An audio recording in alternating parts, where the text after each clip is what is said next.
السلام عليكم واهلا بك يا صديقي في الفيديو الثاني من سلسله اس كيو فلاي. في الفيديو اللي فات اتكلمنا على الاساسيات وفهمنا يعني ايه سيكوال والفرق ما بين السيكوال والنو سيكوال، وكمان اخدنا فكره عامه عن اس كيو فلاي في فلاتر. اما النهارده فهنبدا نشتغل عملي ونجهز المشروع خطوه بخطوه علشان نبدا نستخدم قاعده البيانات. ركز معايا في كل تفصيله لان الشغل اللي هنعمله في الفيديو ده هو الاساس اللي هنبني عليه باقي السلسله. معاكم محمود كمال ويلا بينا نبدا. اول حاجه محتاجين نعملها وهي اننا نضيف الباكج اللي اسمها اس كيو فلايت عندنا في الباب سبيك دوت يامل. فدلوقتي هناخد الباكج ديت كوبي كده، وهنيجي في الباب سبيك دوت يامل هنضيف الباكج عندنا ونعمل باب جيت ونبدا بقى ننظم الكود بتاعنا. دلوقتي بعد ما ضفنا الباكج يلا بينا نبدا نكتب الكود. دلوقتي انا عندي فولدر ليب، عامل فولدر اسمه نوت، ده خاص بالفيتشر الوحيده اللي عندنا في الابلكيشن ده. النوت ده فيه اتنين فولدر، فولدر للداتا وفولدر للبرزنتيشن. اولا فولدر الداتا بيتقسم لثلاث حاجات: داتا سورس ومودلز وريبوزيتوري. البرزنتيشن فهتلاقي فيه لوجيك وهتلاقي سكرينز وهتلاقي الويدجت. اول حاجه هنبدا بيها وهو الداتا سورس. فولدر الداتا سورس ده بيكون هو المسؤول عن التعامل مع مصادر البيانات، سواء كانت قاعده بيانات زي اس كيو فلايت او اي بي اي خارجي بتستخدم فيه الديو او الاتش تي تي بي.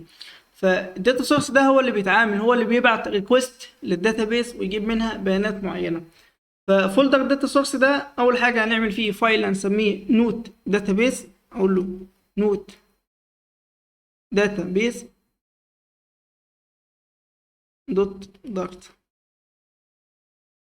اول حاجه اللي اسمه نوت داتابيس هعمل كلاس، الكلاس ده يكون اسمه نوت داتابيس. اول حاجه اعملها ان انا اشتغل بسنجلتون باترن علشان يكون عندي انستنس واحده اقدر اشتغل بيها طول ما انا محتاج حاجه من جوه الكلاس ده، مش هعمل نيو اوبجكت في كل مره. فانا دلوقتي هكتب static final، بعد كده نوت داتابيس، اقول له نوت داتابيس اسم الانستنس بتاعي، بعد كده اعمل له initialize ب private constructor. ليه؟ علشان ما اقدرش اعمل اي انستنس تانية. طب لو انت عملت انستنس تانية هتلاقي ان الانستنس التانية الجديدة اللي انت عملتها دي بتساوي نفس القيمة بتاع الانستنس اللي احنا عاملينها ديت. ففي الحالة ديت هقول له هعمل private constructor، ده اقول له من خلال ان انا اكتب node database دوت اندرسكور مثلا internal، وبعد كده القيمة بتاعة البرايفت كونستراكتور دي هتعمل بيها initialize للانستنس اللي عندي. اخر حاجة بقى بالنسبة للسنجلتون باترن وهي ان انا اعمل الفاكتوري كونستراكتور. فانا اقول له فاكتوري كونستراكتور هيكون اسمه نود داتابيز، هيعمل ريتيرن للانستنس اللي عندي، هيعمل ريتيرن للانستنس اللي موجودة. طب ليه انا عملت الفاكتوري كونستراكتور ده؟ علشان في كل مرة اجي انده حاجة من جوه الكلاس ده استخدم نفس الانستنس اللي انا عملتها.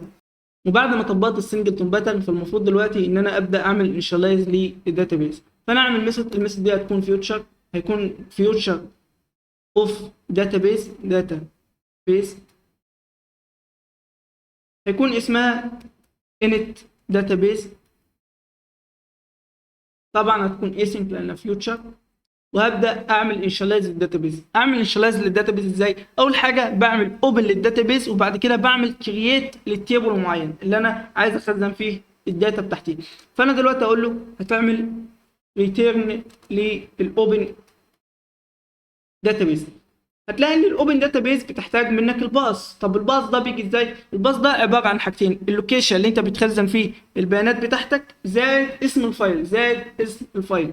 يبقى دلوقتي انا عايز اجيب اللوكيشن ده، اللوكيشن ده بجيبه ازاي؟ بجيبه من خلال حاجه او ميثود موجود عندنا في اس كيو فلايت اسمها جيت داتابيز باث. دي كده بتجيب لي اللوكيشن الخاص بالداتابيز. فانا دلوقتي هخزنها في فاريبل انا هحتاجها، فانا اقول له مثلا var database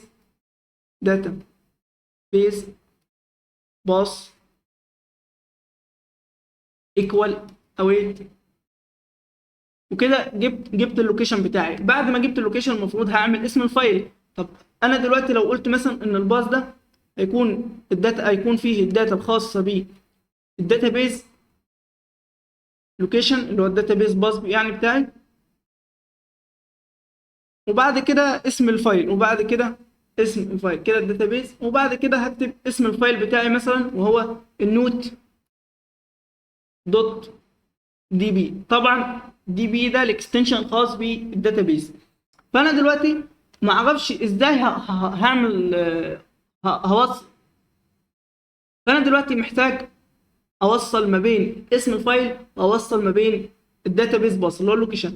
فهل انا هعملها مثلا اللي هو سلاش او اعمل باك سلاش؟ ما اعرفش ليه، لان دلوقتي التخزين على الاندرويد بيختلف على الاي او اس، فكل واحده كل بلاتفورم بيكون ليها طريقه معينه في تخزين الفايلات. فانا لازم اجيب حاجه تدمج الاثنين مع بعض، لان انا محتاج اعمل كود واحد. انا شغال بفلاتر فمحتاج اعمل كود واحد بيشتغل على كل البلاتفورم. فانا هعمل ايه؟ انا دلوقتي عندي ميثود في باكج اسمها باس. الباكج اللي اسمها باس دي بتوفر لي ميثود، الميثود ديت اسمها جوين. الجوين دي بتعمل ايه؟ الجوين دي بتاخد منه اللوكيشن. الجوين هتاخد مني اللوكيشن وهتاخد مني اسم الفايل بتاعي، وهتجمع الاثنين مع بعض بشكل يكون مناسب مع كل البلاتفورم. يبقى اول حاجه هبعت لها اللوكيشن بتاعي اللي هو الداتابيس باص، وهبعت لها اسم الفايل اللي هو هيكون نوت دوت دي بي. طبعا ديت اخذنا القيمه بتاعتها في مثلا في سترينج، لان انا الباص بيكون سترينج، فانا اقول له سترينج باص ايكوال. تمام كده. هاخد بقى الباص اللي انا عملته، الفاريبل اللي انا عملته ده، وابعته للاوبن داتابيس.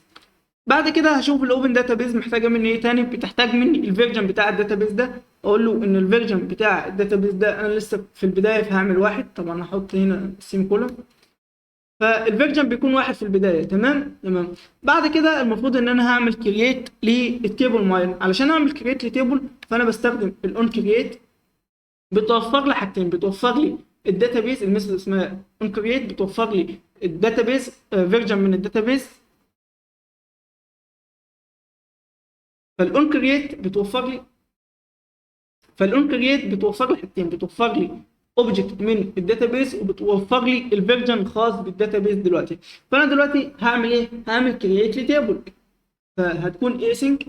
بعد كده علشان اعمل كرييت لتيبل بستخدم حاجه من الداتابيس اسمها execute. في ميثود في الداتابيس اسمها execute دي اللي بتساعدني ان انا ابدا انفذ ان انا ابدا اعمل كرييت لتيبل معين. فانا دلوقتي اقول له await دي بي اللي هو الاوبجكت اللي معايا بتاع الداتابيس، اقول له دي بي دوت اكزكيوت.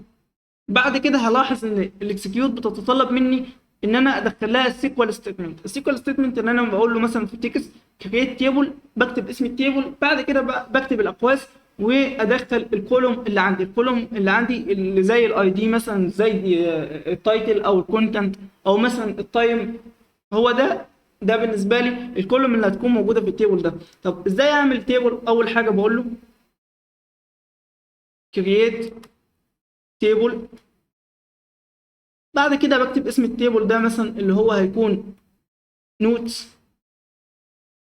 بعد كده بفتح اقواس وبكتب الكولوم اللي عندي. الكولوم اللي عندي اول حاجه هي الاي دي. طبعا بكتب ايه؟ بكتب اسم الكولوم وبكتب النوع بتاعه، ولو في كونسترين ممكن اضيفها على الكولوم ده بكتب الكونسترين بتاعته برضه. زي مثلا الاي دي ده التايب بتاعه طبعا هيكون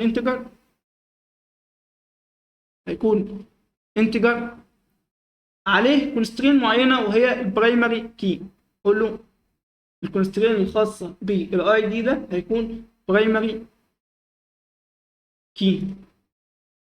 كمان الاي دي ده المفروض انه مش انا اللي هدخله، يعني انا دلوقتي بعمل كريت لنوت، فانا المفروض بدخل حاجتين بس، بدخل التايتل وبدخل الكونتنت. فالمفروض ان الاي دي ده بيحصل له كريت بشكل تلقائي. طب هيحصل له كريت بشكل تلقائي ازاي؟ المفروض يزيد، هو انتجر فالمفروض يزيد بشكل تلقائي. فانا بستخدم حاجه اسمها اوتو انكريمنت. فكده هيزيد بشكل تلقائي، يعني النوت الاولى الاي دي بتاعها هيكون واحد، بعد كده لما اجي اضيف نوت تانية هيكون الاي دي بتاعها 2، وهكذا. مش بضطر اكتب الاي دي بنفسي. تمام. بعد كده المفروض ان انا هبدا في الكولوم الثاني وهو التايتل. فانا اقول له الكولوم الثاني هيكون التايتل ده هيكون التايب بتاعه تكست. هيكون عليه كونسترين معينه اللي هو نوت نل، يعني انا مش عايز القيمه بتاعته تكون بنل. كمان دلوقتي عندي كولوم ثالث وهو الكونتنت. اقول له الكولوم الثالث هيكون الكونتنت. الكونتنت ده برضه هيكون التايب بتاعه تكست، وهيكون برضه نوت نل. ده الكونسترين الخاص بالكونتنت. بعد كده هضيف اخر حاجه، اخر كولوم عندي، وهو الكرييت اد، وهو التايم اللي انا عملت فيه كرييت لنوت معينه. فانا دلوقتي هقول له عندي كولوم اسمه created at، وده برضه هيكون تكست ونوت نل. طب ليه مش هعمله مثلا ديت تايم؟ لان انا ما عنديش ديت تايم. انا عندي ثلاث حاجات، ثلاث انواع في الداتا تايب الخاصه بالسيكوال. عندي دلوقتي انتجر، وعندي تكست، وعندي ريل للارقام. فانا دلوقتي اقول له هيكون برضه تكست ونوت نل. وكده انا عملت كرييت للتيبل وعملت انيشاليز للداتابيز. المفروض دلوقتي اسال نفسي سؤال، هل انا كل ما افتح الابلكيشن بتاعي هعمل انت للداتابيز فهعمل كرييت لتيبل؟ لا، الكلام ده غلط. طب ايه الصح؟ المفروض ان انا دلوقتي هعمل كونديشن اتشيك بيه لو انا عندي اصلا في داتابيز موجوده قبل كده ولا لا. طب لو في، خلاص ارجع الموجوده دي. طب لو ما فيش، اعمل انت للداتابيز، اعمل انيشاليز للداتابيز. فانا دلوقتي هاجي هنا وهعمل اوبجكت من الداتابيز. هقول له اخد اوبجكت داتابيز، هيكون نانبل. اخلي عندي اوبجكت اسمه داتابيز. انا دلوقتي من خلال الاوبجكت ده هتشيك على القيمه بتاعته. لو القيمه بتاعته موجوده، يعني مش نل، فخلاص هرجعها. طب لو القيمه بتاعته بنل، المفروض اقول له ان القيمه بتاعتك هتساوي الان داتابيز، يعني ان انا اعمل له انيشاليز. فانا دلوقتي هعمل جيتر من خلاله اتشيك على الداتابيز. لو الداتابيز موجوده هرجع الداتابيز. طب لو مش موجوده اعمل له انيشاليز، اعمل انيشاليز للداتابيز. فانا دلوقتي هعمل جيتر هيكون التايب بتاعه فيوتشر. اقول له التايب بتاعه فيوتشر اوف داتابيز.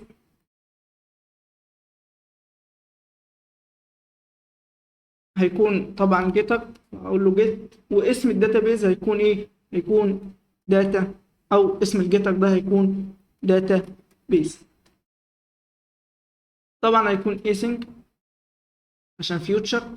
فانا دلوقتي هبدا اعمل كونديشن واتشيك بيه على الاوبجكت اللي عندي ده اللي هو الداتابيز. فانا اقول له اف لو كان الداتابيز ده موجود، اقول له لو الداتابيز، الاوبجكت اللي عندي من الداتابيز لو كان مش بيساوي نل، مش بيساوي نل،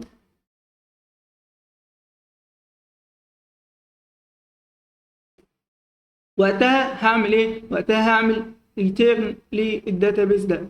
وقتها هعمل ريتيرن للاوبجكت اللي هو خاص بالداتابيز ده.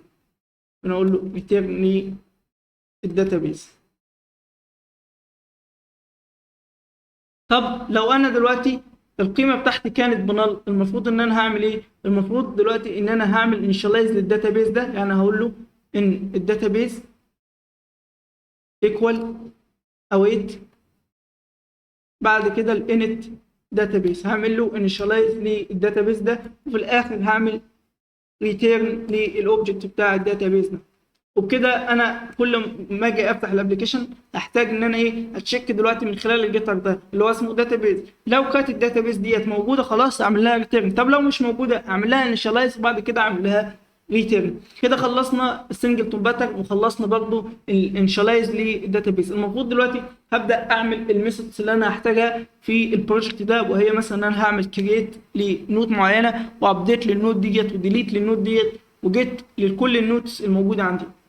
فانا دلوقتي اول حاجه هعمل ميثود خاصه بالكرييت. فانا اقول له فيوتشر، اقول له فيوتشر اوف فويد، لان انا مش محتاج اعمل ريتيرن لاي حاجه. انا اقول له فيوتشر اوف فويد هيكون اسمها كرييت نوت.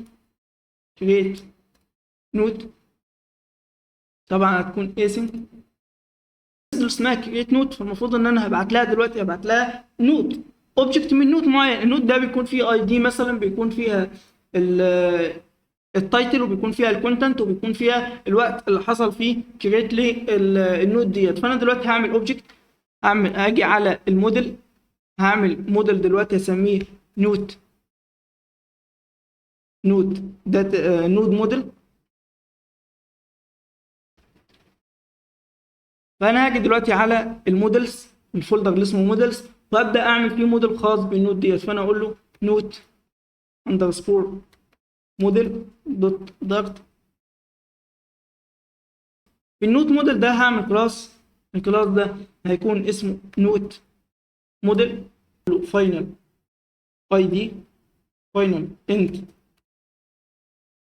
اي دي، اقول له فاينل سترينج تايتل، اقول له فاينل سترينج كونتنت، واخر حاجه وهي الفاينل ديت تايم، سميه created at. دلوقتي انا عامل في الموديل ان انا ببعت ديت تايم، لكن انا في الداتابيز بخزنها كسترينج. فانا دلوقتي اول حاجه هعمل ان انا محتاج اضيف الداتا ديت في الكونستراكتور عندي. فالمفروض دلوقتي ان انا هعمل حاجتين، هعمل التو جيسون وهعمل الفروم جيسون. دلوقتي ارجع للنود داتابيز واقول له انت دلوقتي في الكرييت نود محتاج مني ان اعمل ابعت لك ايه، ابعت لك اوبجكت من النوت موديل ده. فانا اقول له النوت موديل، ابعت له نوت. دلوقتي يلا بقى نشوف هنعمل ايه. اول حاجه لازم يكون عندي اوبجكت من الداتابيز. فانا دلوقتي اقول له فاينل دي بي ايكوال اويت، خليه الاوبجكت بتاع الداتابيز ده اقول له انت هتساوي القيمه اللي جايه من الجيتر. الجيتر ده اسمه ايه؟ اسمه داتابيز. فانا اقول له ايكوال اويت داتابيز. بعد كده استخدم الاوبجكت بتاع الداتابيز ده في اللي انا عايز اعمله. انا عايز اعمل كرييت لنوت معينه، بمعنى كده ان انا هبدا اعمل انسرت. فانا دلوقتي اقول له الدي بي، يعني اقول له اويت دي بي دوت انسرت. في الانسرت بيكون طالب مني حاجتين، بيكون طالب مني اسم التيبل اللي هو نوتس، يعني اقول له انت طالب دلوقتي اسم التيبل وده هيكون نوتس، والفاليو وهي الفاليو اللي انا هبعتها لك. وقلنا ان انا هبعت له اوبجكت من النوت موديل اسمه نوت. فانا اقول له طبعا الداتا ديت هبعتها كانها ماب. فانا اقول له دلوقتي هبعت لك النوت دوت تو ماب. بعد كده عندي حاجه اسمها كونفليكت الجوريزم. الكونفليكت الجوريزم ده الطريقه اللي انا بتعامل بيها لو حصل اي كونفليكت اثناء ان انا بعمل ايه انسيرت لبيانات معينه. مثلا زي مثال، لو ان انا جيت اعمل انسيرت باي دي والاي دي ده موجود في التيبل ده، فالمفروض ان كده هيحصل تعارض. فالتعارض ده هحله ازاي او هتعامل معاه ازاي؟ ده اول حاجه هيكون طالب مني ان انا استخدم، يعني هيكون طالب مني ان انا استخدم اوبجكت من الكونفليكت الجوريزم. فانا اقول له دلوقتي كونفليكت الجوريزم. عندي انواع كتير احنا بنستخدم منهم، يعني اهم حاجه او اكتر حاجه احنا بنتعامل معاها هي الريبليس. ايه الفايده منها؟ معناها كده ان انا لو جيت اقول لك لو انت هتعمل انسيرت باي دي والاي دي ده موجود، استبدل وخد النوت الجديده وحطها مكان النوت القديمه. مش هتعمل ايه؟ مش هتعمل زي تعديل او ابديت، لا انت هتحذف النوت القديمه اصلا وهتضيف النوت الجديده مكانها بنفس الاي دي ده. بعد كده المفروض ان انا هدخل على الميثود اللي بعدها وهي الابديت. فانا دلوقتي اقول له future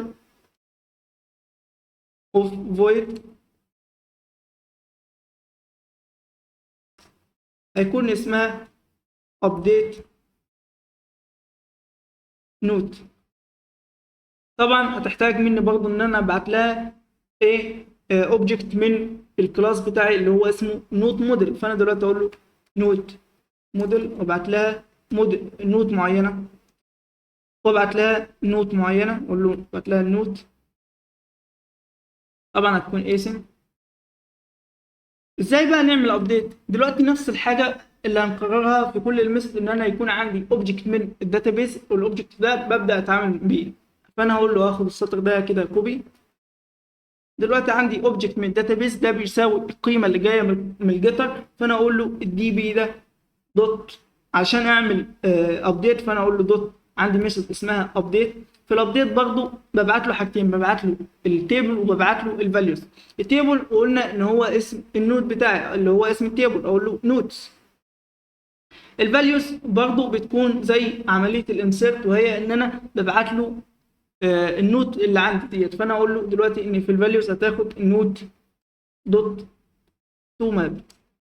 وبعد كده المفروض ان انا احدد له اللوكيشن او احدد له الرو المعين اللي هو هيعمل فيه ابديت. فدلوقتي علشان احدد الرو ده فانا بقول له الوير ديت بنستخدمها علشان نعمل كونديشن معين، بتاخد مننا طبعا سترينج، الكونديشن بيكون تكست يعني وكده. فانا دلوقتي هقول له ان انا عايز الكونديشن بتاعي هو ان الاي دي يكون بيساوي قيمه معينه، وده الشكل اللي احنا بنعمله علشان ننفذ بيه الكونديشن في سيكوال. فانا دلوقتي اقول له ان الاي دي هيساوي كذا. طب القيمه اللي بتاعت الاي دي هبعتها لك منين؟ هبعتها لك من خلال الوير ارجيومنت. فانا دلوقتي هبعت له النوت دوت اي دي، اقول له نوت دوت اي دي، وبكده اكون عملت ابديت للنوت. طبعا ما ننساش الاويت، ان انا اقول له هنا اويت قبل ما اعمل الابديت. وبس كده. المفروض بقى ان انا ابدا ادخل اعمل الميثود اللي بعدها وهي الديليت. فانا اقول له فيوتشر، اقول له فيوتشر اوف فويد. بعد كده اقول له ان انا عايز اعمل ميثود دي هتكون اسمها ديليت نود.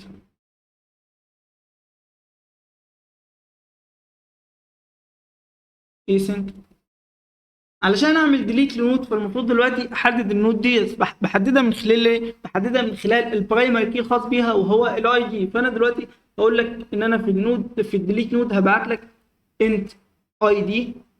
من خلال الاي دي ده انت المفروض تعمل ايه؟ المفروض تحذف لي النود ديت. فانا اول حاجه اقولها لك ان انت عايز اوبجكت من الداتابيس، انا اقول له دي بي فاينل دي بي ايكوال اويت الجيتر اللي عندنا اللي هو الداتابيس. هاخد الاوبجكت اللي اسمه دي بي ده دوت اعمل ديليت.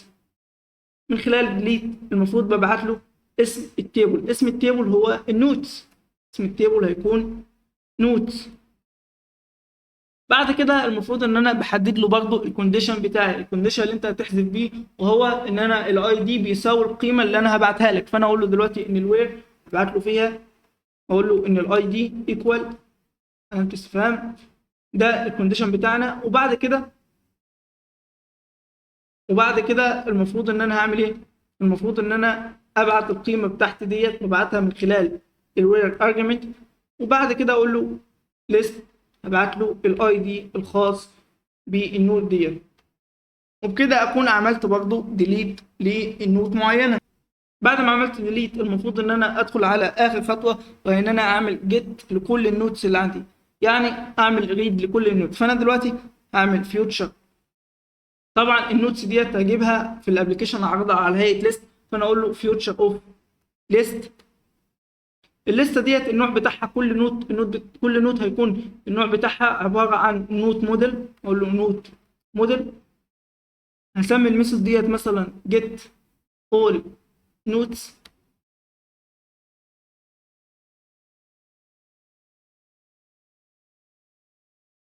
طبعا مش هتحتاج مني حاجه. فانا دلوقتي هعمل ايه؟ اول حاجه قلنا برضه هنعمل final db equal await.